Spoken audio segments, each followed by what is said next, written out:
Assalamualaikum dear students, hope you are all fine. Students, कल हमने start किया था लेसन नंबर 11 जो कि टीपू सुल्तान है।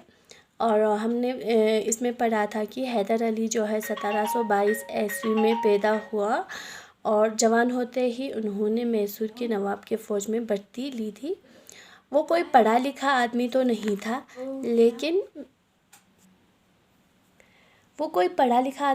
था, लेकिन उन्होंने अपनी ज़हानत और बहादुरी की वजह से 1757 ईस्वी में वो सिपा सालार बन गए।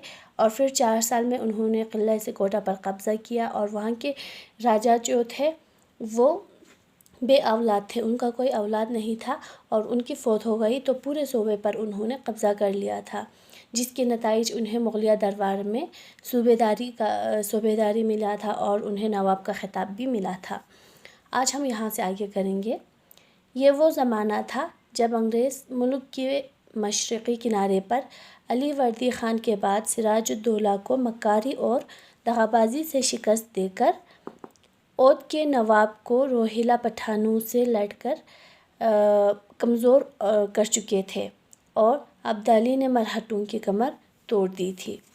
तो ये वो वक्त है, ये वो ज़माना है जब अंग्रेज़ मुल्क के मशरक़ी यानी ईस्ट साइड, ईस्ट को कहेंगे हम मशरक़, तो मशरक़ी किनारे से अली वर्दी ख़ान के बाद सिराजुद्दौला को मक्कारी, फ़रेबी और धोखेबाजी और दगाबाजी यानी कि बेवफ़ाई से उन्हें शिकस्त दी थी। और ओध के नवाब को रोहिला पठानों से उन्होंने लड़ाकर उन्हें कमज़ोर कर चुके थे, लेकिन अब्दाली ने उन मरहटों की कमर तोड़ दी थी, उनकी हिम्मत तोड़ दी थी। निज़ाम हैदराबाद को सिर्फ़ अपनी इक़्तिदार की फ़िक्र थी। इसे झोली में डालने का गुर भी अंग्रेज़ों को मालूम था। इरकाट का नवाब भी पहले ही इनकी हिमायत में था।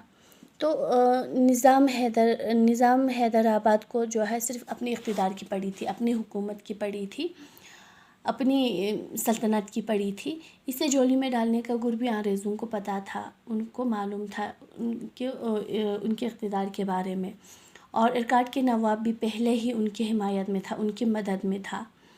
इस सूरत में हैदर अली ने अपनी सल्तनत को वसअत देकर इतनी बड़ी और मजबूत रियासत कायम की कि ईस्ट इंडिया कंपनी के मरकज़ मद्रास को ये रियासत न सिर्फ जनूब बल्कि पूरे हिंदुस्तान में अपनी असली हरीफ नज़र आने लगे। तो इस सूरत में हैदर अली ने क्या किया, अपनी सल्तनत को मजबूती दी, अपनी सल्तनत को फैलाया, वसअत दी यानी कि फैला दी और इतना मजबूत रियासत कायम की कि ईस्ट इंडिया कंपनी यानी कि अंग्रेज़ जो थे उन्हें पूरे हिंदुस्तान में सिर्फ वो यानी कि जैसे कि कहेंगे टारगेट, उन्होंने उसे टारगेट करने लगे, टीपू सुल्तान को यानी कि हैदर अली को टारगेट करने लगे, उन्हें अपनी जानी दुश्मन वही लगने लगा। तो आज हम इतना ही करेंगे, कल इससे आगे करेंगे। टीपू सुल्तान के बारे में जो पॉइंट्स आए हैं वो आप याद करेंगे, नोट डाउन करेंगे। और जो वर्ड मीनिंग हमने कल किया था यहाँ तक शायद आप लोगों ने याद किया होगा और आपने कॉपी पे भी नोट किया होगा। आज आप यहाँ से आगे करेंगे। लावलद यानी कि बे औलाद, जिसका कोई औलाद ना हो। गालिबाना यानी कि छा जाना, कब्ज़ा में लेना। मक्कारी, फ़रेब, धोखेबाजी।